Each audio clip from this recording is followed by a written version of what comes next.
Project పూర్తి చేస్తామని, అవినీతి అరాచకాలకు పాల్పడుతోన్న వైసీపీ ప్రభుత్వాన్ని ఓడించేందుకే టీడీపీ జనసేనతో బీజేపీ కూటమిగా ఏర్పడిందని అమిత్ షా క్లారిటీ ఇచ్చారు. మరి ఇవాల్టి విజయ శంఖారావం సభల్లో మోదీ జగన్ను అగ్రెసివ్గా టార్గెట్ చేయబోతూ ఉన్నారా? జగన్ విషయంలో బీజేపీ వైఖరి మారిందా?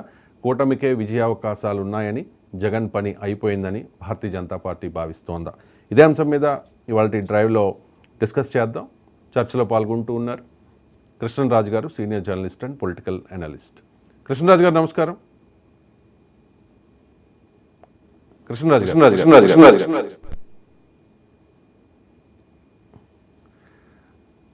రైట్, కృష్ణరాజు గారు మరి కాసేపట్లో కనెక్ట్ అవుతారు. చిన్న టెక్నికల్ ఇష్యూ.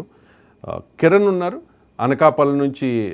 విజయ శంఖారావం సభ ఇవాళ జరగబోతోంది. ఆ సభ ఏర్పాట్లకు సంబంధించి దాంతోపాటుగా భారతీయ జనతా పార్టీ శ్రేణులు సీఎం రమేష్ గెలుపు కోసం ఏ విధంగా ప్రయత్నం చేస్తూ ఉన్నాయి, అండ్ బీజేపీతో సీఎం రమేష్తో ఈ కూటమిగా ఏర్పడ్డ టీడీపీ అండ్ జనసేన కోఆర్డినేషన్ ఏ రకంగా ఉంది, వీటన్నిటికి సంబంధించి డీటెయిల్డ్గా మనకి అప్డేట్ చేస్తారు కిరణ్.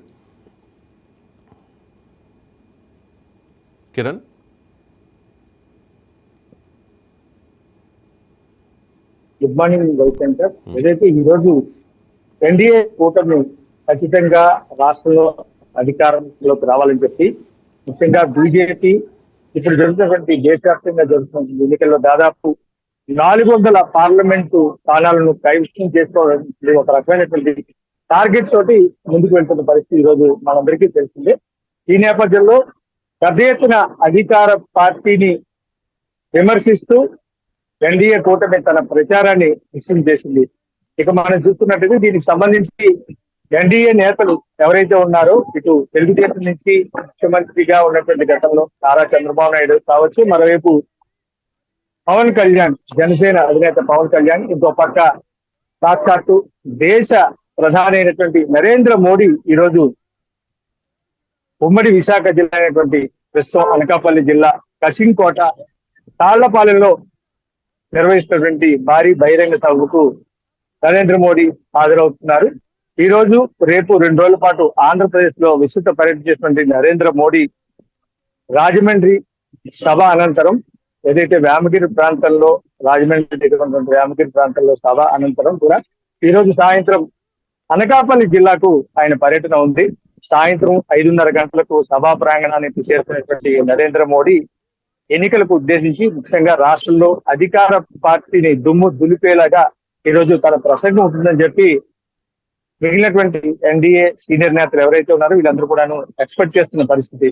మనం చూసుకున్నట్లయితే ధర్మవరంలో బీజేపీ అధినేతలు చేసినటువంటి ప్రసంగాన్ని ఒకసారి మనం కంపేర్ చేసుకున్నట్టయితే, గతంలో ఎప్పుడు కూడాను వైఎస్ఆర్ పార్టీని అంత భారీ స్థాయిలో విమర్శించిన దాఖలాలు అయితే లేవు.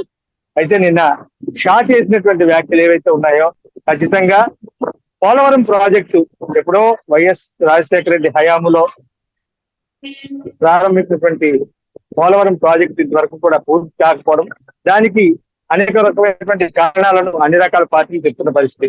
అయితే ఖచ్చితంగా రాబోయే 2 ఏళ్లలో కంప్లీట్ చేస్తామని చెప్పి ఒక రకమైనటువంటి హామీని షా ఇవ్వడం, ఇంకో పక్క 2 రోజుల క్రితమే నితిన్ గడ్కరీ ఏదైతే ఉత్తరాంధ్ర జిల్లాల్లో పర్యటించడం మనకు తెలిసిందే. కోసం మళ్ళీ మీతో మాట్లాడతాను.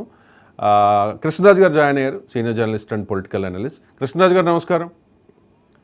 మా ప్రతినిధి కిరణ్ చెప్తూ ఉన్నారు, ఈరోజు మోదీ జగన్మోహన్ రెడ్డి